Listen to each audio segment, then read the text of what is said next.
Hola, muy buenos días a todos. Bueno, pues yo soy Oscar, ya me conocían por audio y pues bueno, en esta semana quisimos hacer una dinámica un tanto diferente para, primero, hacer el taller un poquito más personal y segundo, porque bueno, estamos preparando con mucha emoción también un bloque diferente dentro de estos consejos para orar, que yo creo que va a ser muy útil y es muy necesario tenerlo todos como una herramienta que nos facilite la oración. Eh, Vamos a abordar el tema de cómo orar con el Antiguo Testamento.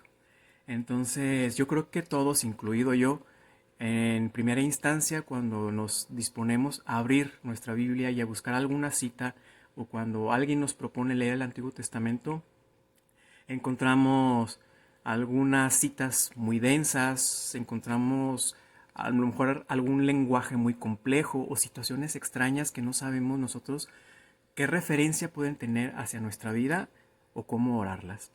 Bueno, pues el objetivo en específico de este taller, de este bloque dentro de nuestros consejos de oración, es descubrir dentro del Antiguo Testamento el rostro de ese Dios fuerte, de ese Dios poderoso, de ese Dios protector, pero sobre todo el rostro amoroso de un Dios lleno de misericordia, que ama de una manera muy profunda al hombre.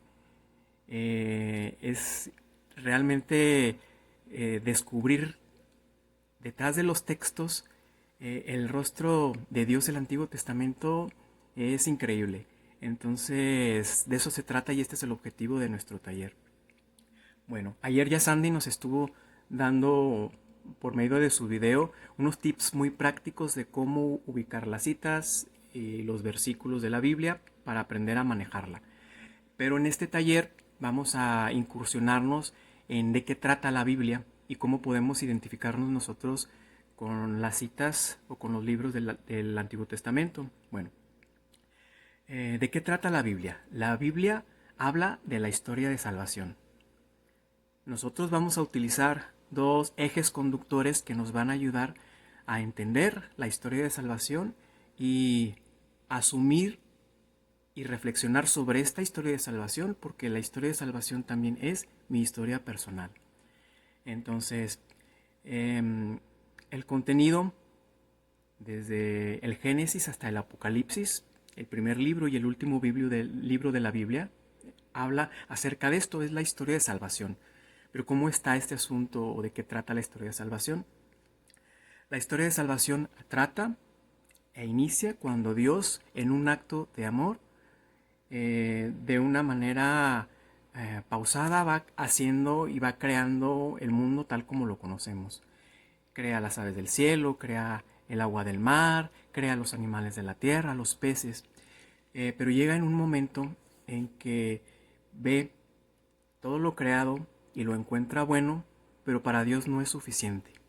Entonces Dios dice, hagamos al hombre a nuestra imagen y semejanza. Esta cita la podemos encontrar en Génesis 1, en los versículos del 26 al 31. Y dice la Biblia que Dios creó al hombre a su imagen y semejanza. Es el hombre y mujer al que Dios crea a su imagen y semejanza. Es estas dos caras del hombre capaz de dar amor, de recibir amor y de vivirse en ese amor que es fecundo, que sirve para multiplicarse. Esta es la imagen y en esto nos parecemos al Dios que nos ha creado. Nosotros somos creados por amor y el amor es nuestra identidad más profunda. Entonces, después de situarnos desde la creación, pasa el segundo acontecimiento, que es el trágico, que es el acontecimiento del pecado, que también nos lo enseña la Biblia en el libro del Génesis. ¿Qué es lo que sucede cuando hablamos de pecado? Que Dios le provee al hombre de todo lo necesario para vivir, de ser feliz, y le da una instrucción. Le dice, puedes comer del árbol de la vida, pero no puedes comer del árbol del conocimiento del bien y del mal. Y le da una advertencia, ¿por qué no puedes comer de este árbol? Porque morirías.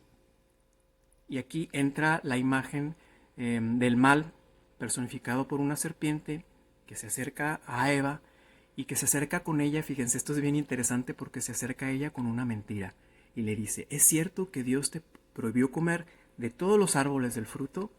Y ella le dice: no, Dios me prohibió comer del árbol del bien y del mal. Entonces la serpiente, muy astuta, le dice: es que Dios sabe que si comes del árbol del bien y del mal, serías como Dios, y Dios no quiere eso. Entonces dice la Biblia que Eva encontró el árbol del bien y del mal apetecible, lo tomó, lo comió y le dio al hombre de comer. ¿Qué fue lo que sucedió o cuál es el trasfondo de este relato en el Génesis? Que el hombre, que nosotros estábamos hechos para comer del árbol de la vida. Estábamos hechos para conocer el bien, pero no estábamos hechos para conocer el mal. El conocimiento, el tomar el mal, en adentrarnos en el mal, es lo que causa en el hombre la muerte, la perdición y la ruptura con el amor y con el Dios que le había creado. Esa es la realidad del pecado en nuestra vida.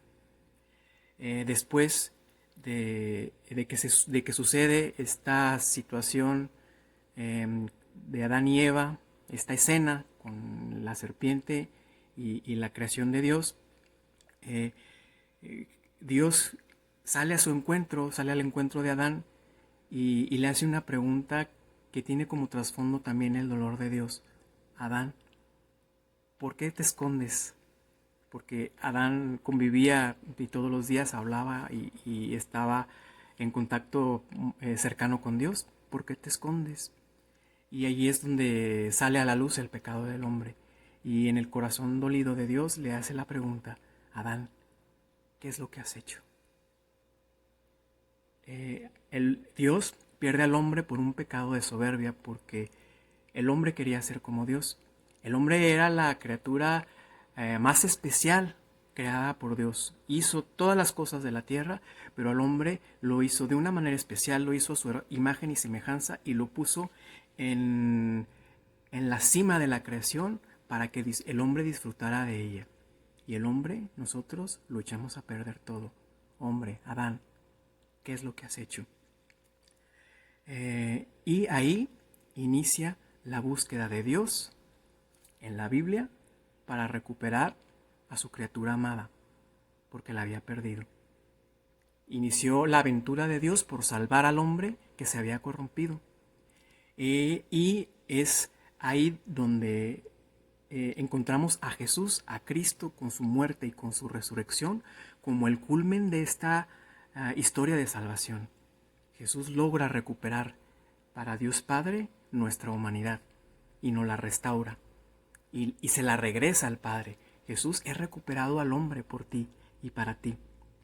Jesús regresa al cielo y ya después en el Nuevo Testamento sigue hablando y desarrollándose a través de todo lo que hizo Jesús en la tierra, del actuar de los discípulos y los apóstoles también dentro de la iglesia naciente, e inicia el tiempo de gracia del Espíritu Santo, inicia la institución de los sacramentos e inicia un tiempo del hombre muy especial, porque es el tiempo en el que el hombre empieza a ser sagrado también para Dios. Y fíjense qué bonito es todo este trasfondo, porque es, si lo miramos desde esta perspectiva, es como si Dios dijera: por eso te perdí, dijera Adán, porque tú querías ser como Dios, tú eres la parte de la creación más querida para mí, te hice a mi imagen y semejanza, pero no podías ser como Dios porque eras criatura, pero por eso te perdí, porque querías ser como Dios. Tú no puedes ser como Dios, pero yo, como soy Dios, sí puedo darte eso que te hizo perderte. Querías ser como Dios, yo por medio de la gracia, y esto lo entendemos o lo podemos entender desde nuestro llamado a la santificación, a ser santos, a ser parecidos a Cristo, que nos lo posibilitan los sacramentos y la gracia de Dios, nos hace semejantes a Él. Es como si Dios dijera: por eso te perdí, tú no puedes, yo sí puedo. Y te entrego la vida de mi hijo para conseguir eso por lo que te perdí. Es la historia de salvación resumida, y le podemos encontrar también referencia con nuestra vida. El tiempo de gracia y el tiempo del Espíritu Santo todavía estamos en él. Su iglesia que sigue caminando somos tú, somos yo, y este es el contenido de la Biblia, de la Escritura. Todo el Antiguo Testamento se refiere a Cristo. Es Dios actuando por medio de hechos y de palabras, tratando de decirle a su pueblo que lo ama, haciendo una alianza de amor por él, manifestándose de una manera contundente, poderosa, a veces hablando por medio del viento, a veces hablando despacio, pero siempre presente, siempre actuando, como Dios está siempre presente, a veces de manera evidente y poderosa, y a veces de una manera suave, pero siempre presente en nuestra propia vida. Jesús es el centro, y de todo lo que habla la Biblia, Jesús es la palabra y el obrar de Dios. La última palabra de Dios está pronunciada en Cristo, en Jesús, en el Verbo. Todo lo que había dicho y todo lo que habrá dicho Dios lo ha hablado por medio de su Hijo Jesucristo. Todo el Antiguo Testamento igual se refiere a Cristo. ¿Cuál es el centro y el contenido de la Biblia y de la Escritura? Jesús. Entonces, desde ahí podemos tener nosotros como la referencia de que tratan las Escrituras, y nos da como un elemento de que nos sitúa en un contexto que nos ayuda a poder orar. Ahora vamos. El Dios del Antiguo Testamento es un Dios que está muy inmiscuido y muy comprometido con la historia del hombre. No es un Dios lejano como los dioses de los egipcios en aquellos entonces. Es un Dios que tiene una amistad muy profunda con todas las personas con las que se ha manifestado. Con Abraham, con Moisés, con todos los profetas. La historia de Dios está inmiscuida, metida y comprometida muy profunda con la historia del hombre, igual con nuestra misma historia personal. Entonces, el primer tip para entender el Antiguo Testamento es ponernos en el contexto. Salirnos desde nuestra situación de que estamos en Guadalajara en el 2020, e irnos ahí a cómo estaba viviendo y qué era lo que estaba viviendo la sociedad judía en los momentos en los que ellos, por medio de una experiencia de fe, estaban teniendo su conocimiento de Dios y estaban poniendo todo esto por escrito. Esta es como una referencia importante. No fueron los escritos primero y después la fe. Fue una fe muy viva, una fe transmitida por generaciones por el pueblo judío, que después se puso por escrito en las escrituras. Entonces, por eso la escritura es una escritura muy viva, porque es la fe de nuestros antiguos padres, los judíos. Entonces, desde ahí podemos entender que era un pueblo que sufría guerras, de un pueblo que sufrió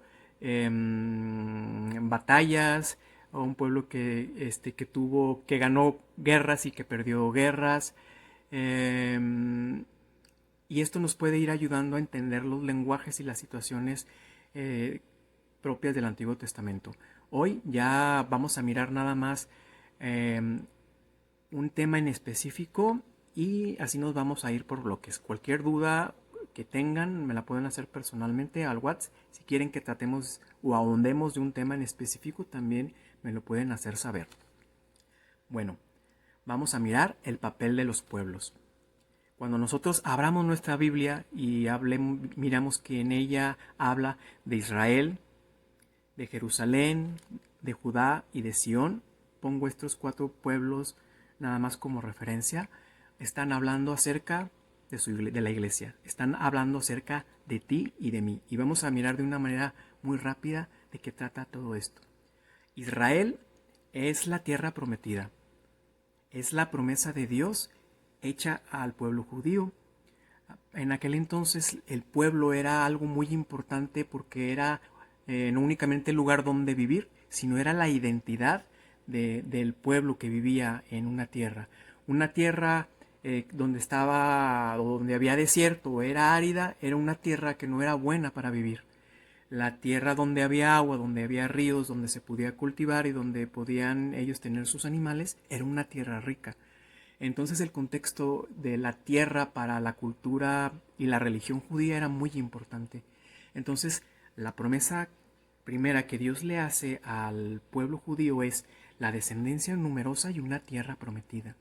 Entonces cuando hablamos de Israel, cuando tú abras tu Biblia y encuentres el nombre de Israel, Dios te está hablando de tu propia vida, la tierra prometida a la que Jesús nos quiere hacer llegar a nosotros es a nuestra propia vida plena, feliz, llena de amor, llena de tranquilidad, llena de paz. Es la tierra que emana leche y miel. Es la promesa de Dios hacia todos nosotros. Bueno, y después nos pasamos al segundo, a Jerusalén. Es el pueblo amado y elegido de Dios. El escogido no por ser los más fuertes, no por ser los más grandes, sino por un acto de amor. Dios escoge a un pueblo que en aquel entonces era pequeño, iba creciendo, fue oprimido también por los egipcios, fue un pueblo esclavo, y Dios le elige, como Dios nos elige a nosotros, pequeños, pobres, desposeídos y esclavos. Es un pueblo mediante el cual y por medio del cual Dios se manifiesta a todo el mundo y hace por medio de Israel, mostrándolo a los demás como el pueblo elegido, lo hace medio de salvación para el mundo. Cuando en la Biblia nos escuchemos o leamos el nombre de Jerusalén, Jerusalén somos tú y yo. Somos los depositarios de la promesa de Dios y somos el medio por el cual Dios quiere manifestarse al mundo. ¿Se fijan qué bonito? Ahora vámonos con Judá. Judá es la tribu más grande de Israel. Israel estaba conformado por tribus, 12 tribus podemos leer en el Antiguo Testamento. Y Judá era la tribu más grande, era la tribu fuerte, era la tribu que tenía el ejército más poderoso y la tribu mediante la cual Dios pudo atravesar ciudades y pudo conquistar pueblos y por medio del cual Dios pudo llegar a la tierra prometida. Cuando leemos Judá,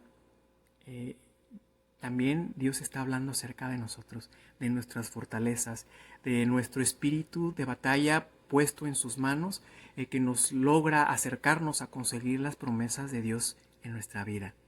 Tú y yo también somos Judá. Y todo lo contrario del pueblo grande está el pueblo pequeño, está el pueblo de Sión. Sión era una fortaleza en las faldas del pueblo Sión que fue conquistada por el rey David. Pero ahí también fue donde fue edificado el templo de Salomón. Por eso en la Biblia, cuando se habla de Sión, más que del lugar físico, se habla del lugar espiritual, del corazón espiritual del pueblo de Israel, porque hay que recordar que ahí donde estaba el templo, era donde estaba la presencia de Dios. Entonces es el pueblo pequeñito, es el templo pequeño que habla y que refiere el cimiento de Dios. La hija de Sión, perdón, que habla, de la que se habla tanto en los profetas, por ejemplo en Isaías, habla de eso, habla de ese pueblo pequeño que Dios ama de una manera muy intensa, de una manera muy especial, y también dentro de nuestra religión católica, y ya cierro con esto, también a María, fíjense qué bonito, la madre de todos los pueblos, la madre espiritual, la pequeña, el cimiento espiritual de su pueblo. También a María la relacionan con el pueblo de Sión. Bueno, espero que les haya sido de utilidad esta bloque del taller. Estamos atentos a sus comentarios y que tengan un excelente y muy bendecido día.